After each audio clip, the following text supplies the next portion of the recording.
Saudara-saudariku semuanya, sambil membenahi tatanan sejarah bangsa ini yang sudah kadung diacak-acak, diocar-acir ini oleh Habib Alawi, maka kita semua sebagai anak negeri wajib untuk meluruskannya.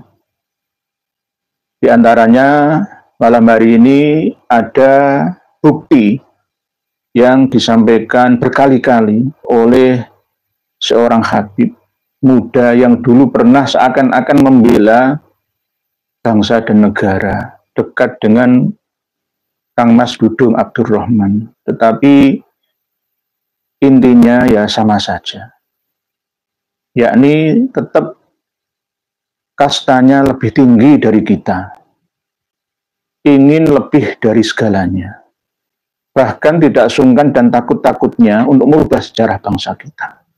Di antaranya adalah sejarah tentang organisasi yang berbasis agama, yakni NU dan Muhammadiyah. Muhammadiyah lebih dulu berdiri tanggal 18 November 1912 Masehi, sedangkan Nahdlatul Ulama berdiri 14 tahun berikutnya, yakni tanggal 31 Januari 1926 Masehi. Namun apa yang terjadi? Habib Husain Ba'aqil dari Tuban, keponakannya Habib Jamal bin Toha Ba'aqil dari Malang, tega-teganya merubah sejarah, mengatakan bahwa Robito Alawiyah itu yang pertama kali berdiri sebelum didirikannya organisasi Muhammadiyah. Monggo kita dengar bersama. Sebagaimana dulu, saya ulangi lagi, sebagaimana dulu sebelum ada NU dan Muhammadiyah, itu ada organisasi yang namanya Robito Alawiyah, organisasinya para habaib, pengurusnya ya Kiai Haji Ahmad Dahlan, Mbah Hasyim Asy'ari, Mbah Wahab itu pengurusnya. Begitu Kiai Haji Ahmad Dahlan membuka Muhammadiyah, Mbah Hasyim jadi pengurusnya, termasuk Mbah Hasyim yang bantu organisasi Muhammadiyah, ngopeni. Mbah Ahmad Dahlan ikut, Mbah Wahab ikut, termasuk para habaib membekukan organisasinya. Kita membantu Kiai Haji Ahmad Dahlan, akhirnya membentuk Muhammadiyah. Dilihat Muhammadiyah ini mulai berseberangan dengan thariqah kita, thariqahnya para habaib, sebab mereka banyak dengan amaliyah-amaliyah Imam Malik, sedangkan kita para habaib ini adalah Imam Syafi'i, Asy'ariyah, madhabnya fikihnya menggunakan Syafi'i, tasawufnya menggunakan Ghazali. Loh, kok bertentangan dengan Kiai Haji Ahmad Dahlan? Maka mereka membubarkan diri dan masuk di dalam Subhanul Waton. Yang pertama Nahdlatul Waton, diganti Subhanul Waton, terus terakhir diganti Nahdlatul Ulama. Para habaib bergabung di dalam Nahdlatul Ulama. Ceritanya kayak begitu, bergabung jadi satu, berjuang bersama, makan gak makan mereka bersama, luar biasa ya, sampai mengusir penjajah dengan kalimat takbir. Kata Bung Tomo, dengan kalimat apa saya bisa menyemangati para pejuang kalau tidak menggunakan kalimat takbir? Itu masih ada sampai sekarang rekamannya itu, rekamannya masih ada sampai sekarang. Pakai apa kalau nggak pakai takbir mengusir penjajah? Nah, jadi akhirnya para habaib bergabung di dalam Nahdlatul Ulama karena satu thariqah, satu manhaj, satu pemahaman fikihnya maupun tasawufnya sama. Maka akhirnya para habaib sampai detik ini banyak mereka menjadi wakil rois suriah di berbagai tempat. Panjenengan semua percaya apa yang beliau Habib Husain Ba'aqil Tuban sampaikan? Kalau kita mungkin sudah tercerahkan, cerdas bersama, tetapi anak-anak kita, santri-santri yang mendengarnya, jamaah ibu-ibu muslimat fatayat, yang kurang memahami sejarah bangsanya, ya mesti ya saja. Berarti Robito Alawiyah itu sudah berdiri sejak sebelum berdirinya organisasi Muhammadiyah dan Nahdlatul Ulama. Berarti organisasi keagamaan yang ada di Indonesia ini, embrionya adalah mereka, RA itu, Robito Alawiyah. Padahal ini semua adalah klaim yang tidak ada dasarnya. Mungkin Habib Hussein Baqil ini belajar sejarah di Tarim, ya mungkin ya. Guru atau syekh mursyidnya itu dari Tarim mungkin. Kak Isa nggak paham. Robito Alawiyah itu didirikan, diresmikan pada tahun 1928, 2 bulan setelah diikrarkannya Sumpah Pemuda. Prosesnya sebenarnya sejak Januari sampai Maret. Prosesnya itu. Lalu baru di Desembernya itu diakui resmi oleh Belanda. Surat pertama kali terbit itu dikeluarkan di daerah atau residen Bogor oleh Belanda. Tahun 1928, bulannya Desember, tanggalnya 27. Sebelumnya itu perkumpulan Ar-Robitotul Alawiyah.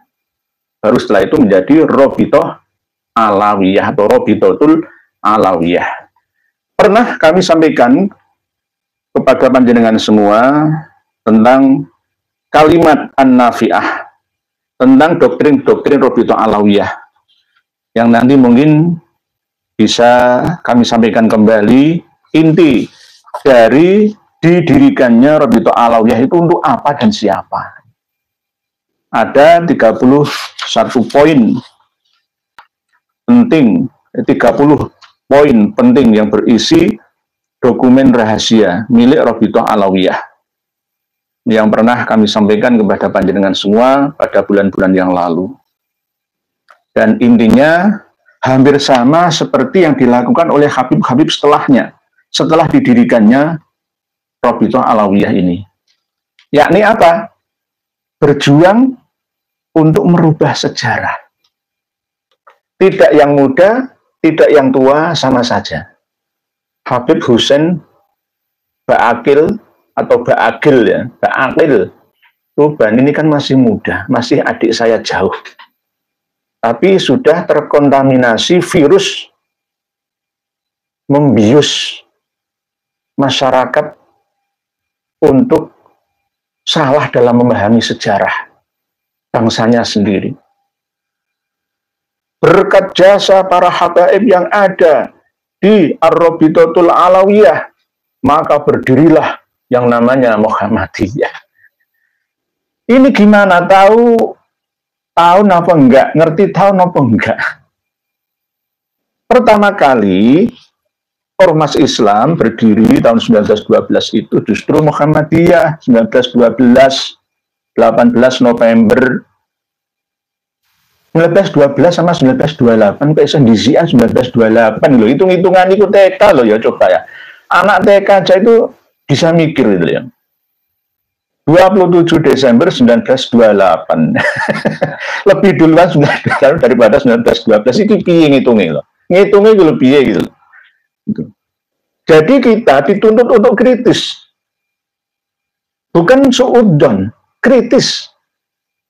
Karena saat ini kita yang lugu ini ternyata dikibuli ya oleh orang-orang yang tak tahu diri. Oleh sebab itu kebangkitan negeri kita ini dimulai dari awal abad 21 ini. Yakni kita harus kritis. Saling mengkoreksi. Saya dikoreksi, alhamdulillah. Saya pun mau mengoreksi dan siap untuk dikoreksi. Kalau salah saya akan mengaku salah dan membenahi kesalahan saya ini. Jadi informasi yang disampaikan oleh Habib Hussein Baqil ini menyesatkan. Menyesatkan karena disengaja diulang 2 kali, berkali-kali ya. Mengakui bahwa jasa-jasa mereka inilah yang membuat negeri ini merdeka dari penjajahan koloni Walandi Company. Jadi jika tidak ada Habib, tidak ada para Habib yang ada di Indonesia atau Nusantara ini, maka negeri ini belum dan tidak akan pernah merdeka. Katanya seperti itu. Na'udzubillah, tsumma na'udzubillah.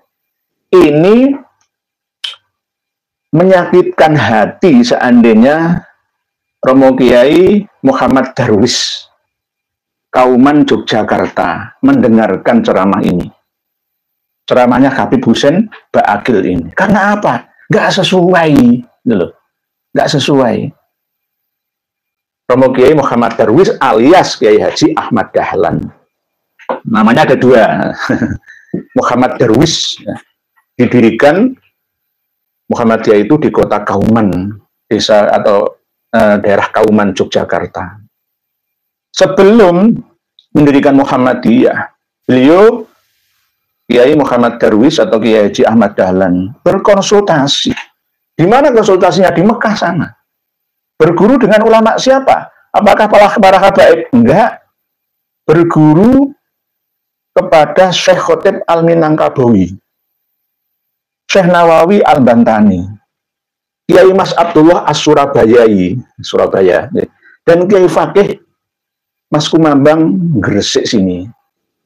Itu gurunya, nggak ada Al-Habib Muhammad Al-Abbas, Al-Habib Muhammad Abdurrahman As-Segaf, nggak ada sejarahnya itu. Nggak ada sejarahnya. Nah, kalau memang ada secara formal restu-restu para Habib itu ya wajar, silaturahmi itu kan ya wajar ya. Sama seperti klaim sepihak yang dilakukan oleh para habaib atas restu kepada Hadratus Syekh Kiai Haji Hasyim Asy'ari, yang akhirnya berdirilah Jamiah Nahdlatul Ulama. Itu juga katanya atas restu dari habaib. Ngapusi. Justru NU berdiri itu atas restu dari Mbah Khalil Bangkalan melalui utusannya Romo Yai As'ad Syamsul Arifin Situbondo, didukung oleh kiai-kiai sepuh sebelumnya Pak Yai Wahab Hasbullah, Pak Bisri Sansuri, Raden Asnawi Kudus. Berikutnya generasi setelahnya ada Pak Yai Ma'ruf Kedunglo, Mbak Yai Mahrus Alilir, semuanya ulama-ulama kita. Tiba-tiba diklaim, wah semua jasa Habib. Jangan percaya. Jangan percaya. Inilah yang namanya pembohong. Merubah sejarah dulu, lalu setelah mantap pada posisi dipercaya oleh umat ini, maka umat ini akan dikemanakan, terserah dia, terserah mereka. Inilah kejahatan, ya, penjajahan. Sejarah dirusak, gak karuan. Ini yang harus kita lawan dengan ilmu pengetahuan, ya, bukan dengan okol, kekuatan fisik, tidak, tetapi dengan kemampuan keilmuan. Seperti yang kita sampaikan. Harus kita counter, harus kita lawan, dan kita luruskan. Gitu. Kalau kita biarkan, maka ya akan diyakini semuanya, oh yang ngomong itu cucu Nabi, ya mesti bener, ya nggak ada yang salah.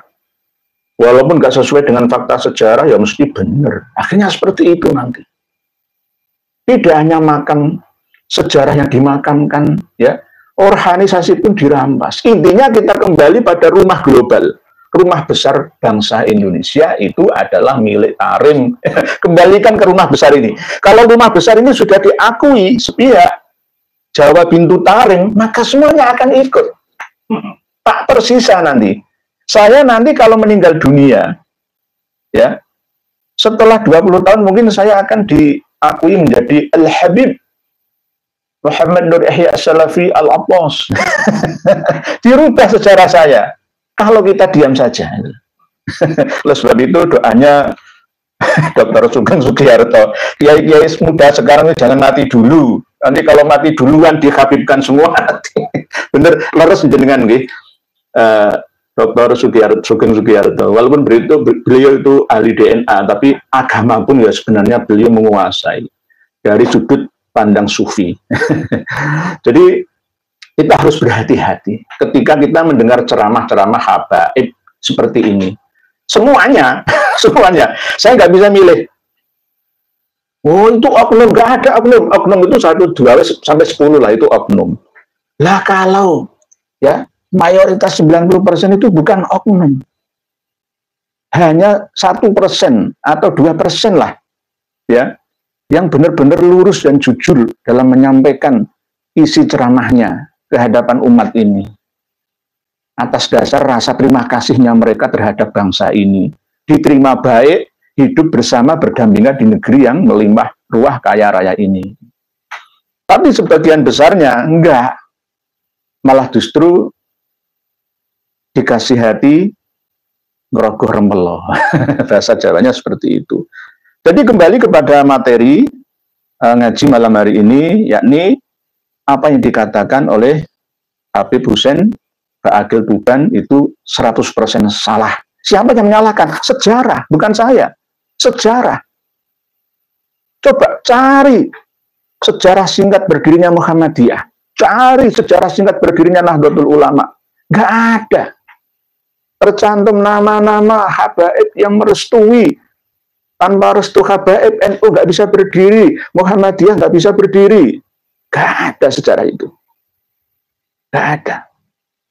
Mungkin, yaitu tadi, mungkin Habib Hussein Ba'agil ini gurunya atau megurunya ke Tarim sana. Mungkin lah ya. Kalau megurunya ke orang Indonesia, ke kiai ya, nggak akan ya memahami seperti ini.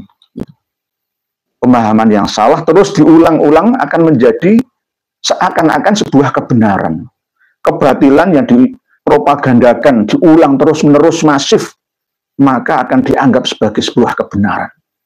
Di 50 tahun yang akan datang akan dicatat oleh penulis abad ini, lalu akan dibukukan. Terus disalin, dipindah ulang, ditulis ulang oleh tokoh-tokoh yang akan datang dan akan menjadi sebuah kebenaran, seperti halnya kebenaran silsilah nasab Ba'alawi sampai yang kita ributkan sekarang ini. Dulunya ya mereka Habib Ba'alawi mulai merintis perjuangannya itu sejak Habib Abdurrahman As-Segaf. Diteruskan lagi oleh Habib Abu Bakar Al-Idrus, terus Abdullah bin Abu Bakar Al-Idrus, lalu saudaranya lagi yakni Ali bin Abu Bakar As-Segaf, As-Sakron As-Segaf itu. Yang mana ketika memahami silsilah leluhur mereka, kok ada generasi orang-orang yang hijrah dari Irak, yakni leluhurnya Bani Al-Ahdal, leluhurnya Bani Kudaimi, lalu nyantoknya itu di situ. Leluhurnya Bani Ahdal yang terkenal dengan nama Syekh Muhammad bin Sulaiman itu wafatnya tahun 540 Hijriah. 540 Hijriah. Nggak sinkron dengan sejarah yang dibuat oleh Ba'alawi, Nasabah, dan mu'arikhnya internal mereka. Hijrahnya tahun 317 Hijriah. Dari Basrah, Madinah, Mekah, Hadramaut. Nggak sinkron itu, nggak sinkron. Lalu menyocok-nyocokkan ini, tapi tetap ada kebocoran, titik kelemahan di dalamnya, yakni Syekh Muhammad bin Sulaiman Al-Ahdal wafatnya ternyata 540. Jika hijrahnya Imam Ahmad Al-Aba itu 540 atau 530 lah ya, bukan 317, maka masih sedikit sinkron. Nanti sampai ke Imam Ali Kholik Kisam yang wafat tahun 729 Hijriah. Tetapi ini diolor mundur supaya lebih terlihat teratur, kelihatan benernya, lalu dituakan. Begitu juga dari Salim bin Abdullah Al-Kudaimi yang menempati Surdut dan Siham, dua-duanya ini, Ahdal dan Kudaimi. Lalu yang dari Luhur Ba'alawi menempati arah timur Provinsi Hadromi sekarang ini. Jadi nempelnya itu di Al-Ahdal. Al-Ahdal sendiri ini juga bermasalah dalam silsilah nasabnya. Katanya disampaikan oleh Syekh Bahauddin Al-Jundi atau Al-Janadi dalam as-suluknya itu disebutkan bahwa Bani Al-Ahdal ini juga termasuk Syarif Al-Husaini, keturunan dari Husain bin Ali bin Abi Thalib. Tapi ternyata setelah saya cek berkali-kali dalam kitab-kitab nasab dan sejarah bahwa Musa Al-Kadzim itu tidak memiliki anak yang bernama Aun. Aunnya ini titik kosong, nggak ada nama Aun. Maka gagallah Bani Al-Ahdal ini untuk nyambungkan kesyarifannya ke Husaini. Begitu juga Al-Qudaimi. Jadi jika Ba'alawi, Bani Ahdal, Bani Qudaimi ini sepaket sepupu, berarti kan kakeknya sama. Berarti kalau sama ya gagal semuanya. Gagal semuanya. Lalu mundur ke belakang sampai ke keturunannya Ubaidillah yang 3, Alwi, Basri, dan Jadid ini. Sama-sama dicantoli lalu diingkirotkan. Bak benalu yang menempel pada syajaroh tubuh pohon pokok utamanya. Dan bahkan jika kita teliti lebih lanjut lagi bahwa makamnya Imam Alwi itu pun ya baru ditemukan hampir 700 tahun setelah meninggalnya. Makamnya Basri dan Jadid pun tak ditemukan sampai sekarang ini. Toh itu kalau ada hanya sekedar petilasan atau monumen kenangan. Sama seperti makamnya Imam Ahmad Al-Muhajir itu juga bukan makam asli tetapi monumen atau petilasan. Bahkan makamnya Imam Ubaidillah yang wafat 383 Hijriah itu juga simpang siur, ada di Bor atau ada di Sumal atau Sumul. Masih belum bisa dipastikan, padahal seorang tokoh, seorang imam ya, yang al-bari ya, al-alim, al-allamah, al-wali, al-mujtahid ya, harusnya bukti-bukti peninggalan yang berupa makam leluhurnya itu jelas. Lah ini tidak jelas semua. Tidak jelas semua. Dibikin baru ya bisa juga. Wong ya wong makam, wong saya bikin makam ya bisa. Sama persis perilaku seperti ini ditiru oleh para habib yang ada di negeri kita. Yakni dengan cara merubah sejarah, ya, merubah makbaroh, ya, merubah apa saja yang perlu dirubah. Wong jelas yang Khol Habib Al-Habsyi, Ali Al-Habsyi Solo itu 800 juta pengunjung. Tulisannya 800 juta. Kok bisa ya? Sekelas penerbit ya dan staf pejabat sensus yang ada kok bisa ya? Kena ya.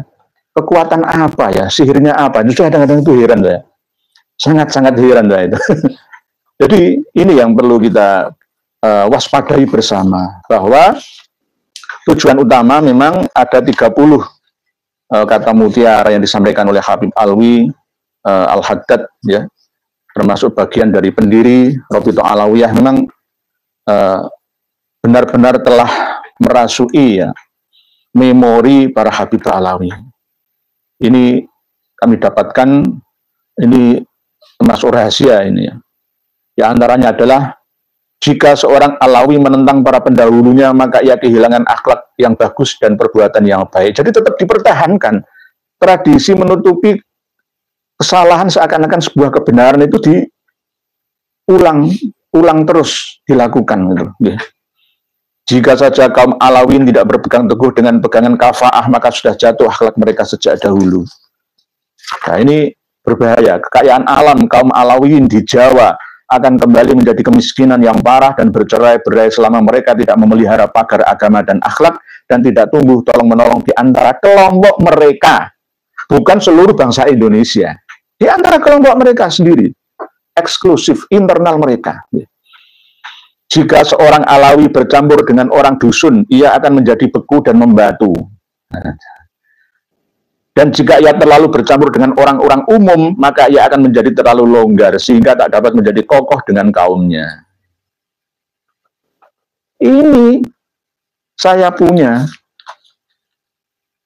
Ini sebagian kiai-kiai banyak yang minta, tapi yang saya kasih cuma orang-orang tertentu saja. Karena ingin bukti ya saya bisa membuktikannya. Jadi untuk kalangan mereka nggak ada untungnya kita. Katanya tadi Allahu Akbar Bung Tomo itu dari Habib.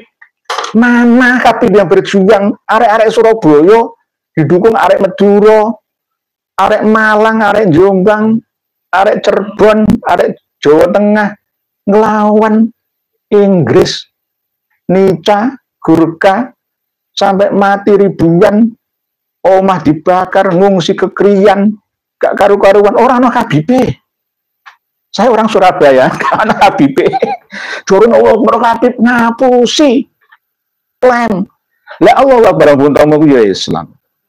Bung Tomo ku ya Islam. Pejuang, meguru ya kiai-kiai ku, Kiai Ndresmo, Kiai Bangkalan, Kiai Sampang, Kiai Jombang, Nganjuk, Kiai Seruan, Pasuruan, Kiai Gresik, Kiai Darjo, ya, Nganjuk dan sekitarnya, Madiun dan sekitarnya. Diklaim Allah Akbar ikon Habib. Iya toh iki. Lah Komarudin, ya, serangan umum 11 Maret Yogyakarta.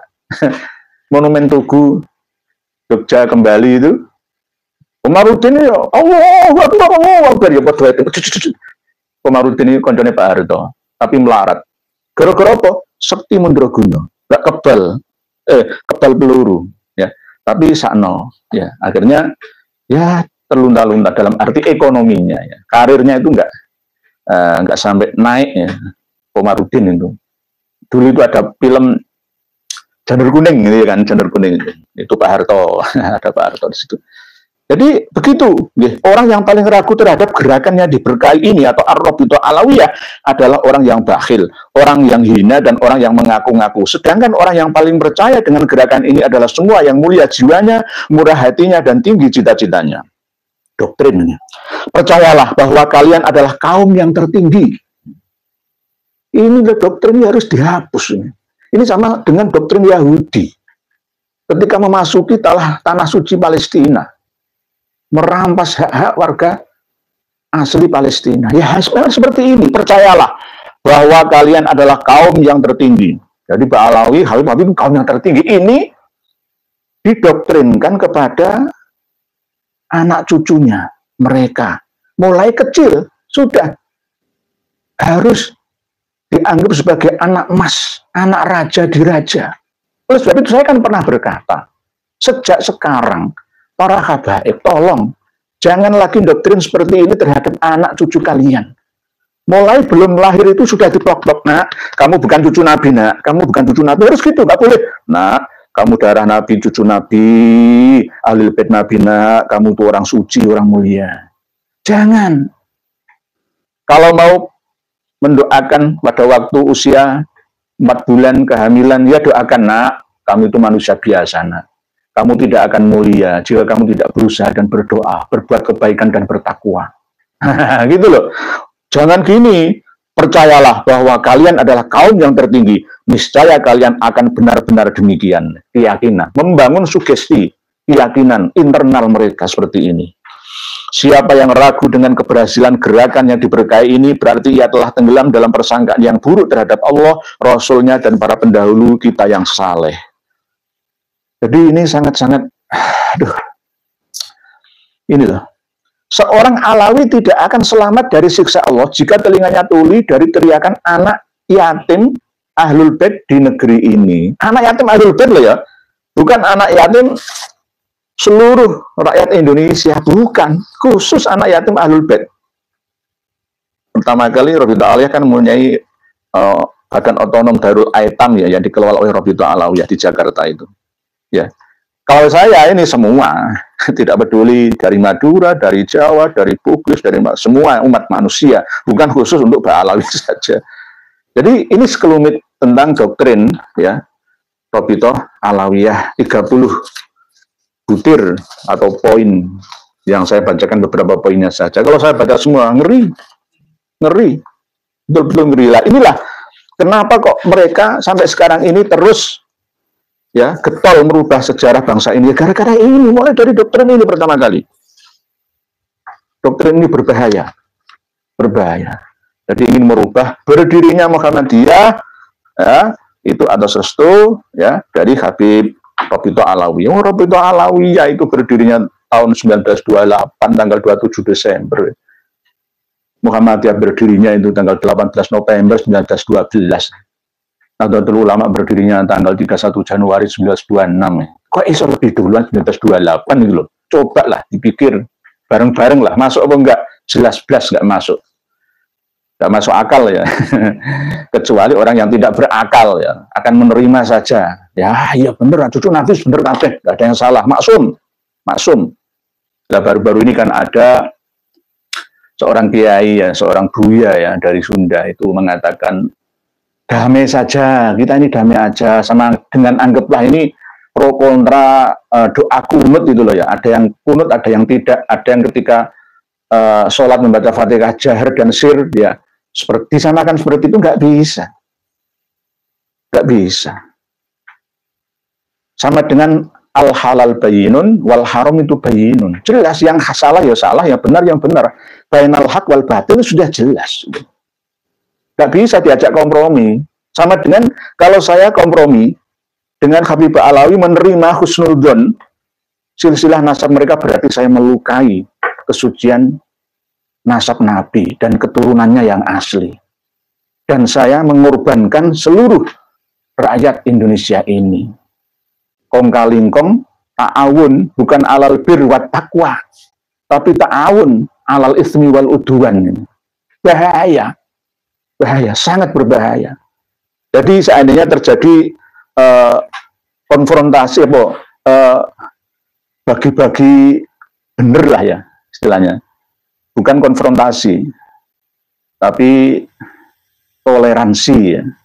Habib Alawi bener, golongannya kayak Haji Maduddin Usman bener, bener kabeh, nggak bisa, tetap nggak bisa. Ini bainal haq wal batil, nggak bisa. Syubhat itu akan jatuh ke perkara yang dilarang atau haram. Al halal bayinun, wal haram juga bayinun. Sama bainahuma mustabihatun itu nggak bisa. Jadi tetap harus kekeh kita. Berdasarkan apa? Data ilmiah yang ada. Bahwa nasab Alawi itu tertolak secara data ilmiah dan saya bertanggung jawab dunia dan akhirat secara ilmiah. Bahwa Habib Alawi itu bukanlah dzurriyyah suci Rasulullah Shallallahu Alaihi Wasallam. Masih ada kesempatan 1%, ya ini untuk membuktikan ya kebenaran pengakuan mereka dengan cara tes DNA itu. Kalau itu mereka tidak lakukan, maka takut karena salah, berani karena benar. Jadi kalau takut, ya nanti suatu saat program pemerintah yang berjalan, yakni mungkin acara donor darah, ya. Nanti diambil semua tanpa diketahui oleh mereka, sama seperti waktu corona, yakni kita vaksin bersama, ya. Dipaksa harus vaksin, gitu. Nanti sambil diambil sampel darahnya lalu dites, itu dengan cara yang paksa. Ya, jadi nanti bisa ketahuan semua. Apa sih takutnya? Itu kalau benar itu tadi, takut karena salah, benar karena berani karena benar. Mungkin demikian pertemuan kita malam hari ini. Semoga walaupun sebentar tapi dapat membawa dampak banyak manfaat. Kita mendapatkan pengalaman ilmu yang manfaat, maslahah untuk kehidupan kita di dunia sampai di akhirat. Dan mohon maaf jika ada tutur kata yang kurang berkenan yang saya sampaikan kepada panjenengan semua. Dan jika ada kesalahan itu dari saya sendiri. Jika ada kebenaran itu mungkin kebetulan dari Allah Subhanahu wa Ta'ala yang memberikan ilham kepada kami. Jadi mohon untuk saling mengingatkan satu sama lain. Jangan sungkan para pemirsa dan pendengar sekalian untuk menasihati kami. Watawassaw bil haqq watawassaw bis sabri. Karena sumpahnya Allah Ta'ala di dalam surat Wal Asri ini, A'udzubillahi minasyaitonirrajim, Bismillahirrahmanirrahim.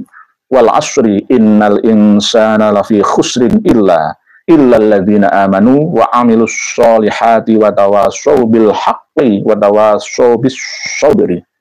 Shadaqallahul azim. Wal afu minkum wallahu a'lamu bis shawab. Wassalamu alaikum warahmatullahi wabarakatuh.